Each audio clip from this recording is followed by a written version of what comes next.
If people who believe are mentally ill and brain damaged, then I must have been mentally ill and brain damaged, and somehow magically my brain is no longer damaged and I achieved a fix of mental illness by simply informing myself better. I don't think that's mental illness. I think that's just being ill-informed. I think they're indoctrinated, definitely.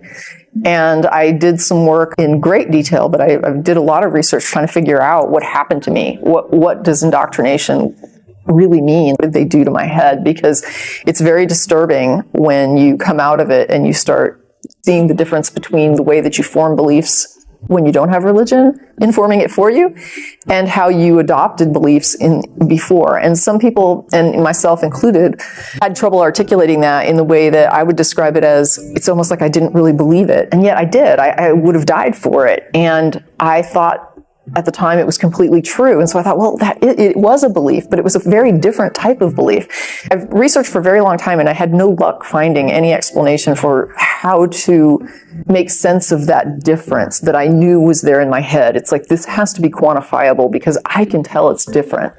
And I finally found some studies on identity. And when I looked into something called foreclosed identity versus achieved identity, that's when I realized this is what I've been looking for. The foreclosed identity is when you merely adopt a belief to a very high degree of certainty where you then don't look into it for different reasons than reasoning out and getting information. You accept it as true, and yet you didn't really look into it that well. When you finally do start looking into it, you start to realize, whoa, maybe it wasn't as well informed as I thought.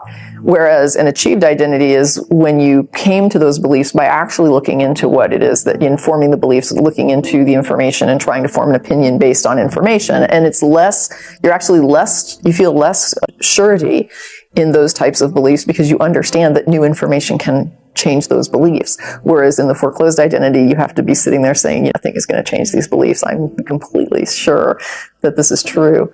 It's a weird difference in how you form your own identity based on accepting beliefs without much investigation, even though you may believe you investigated it.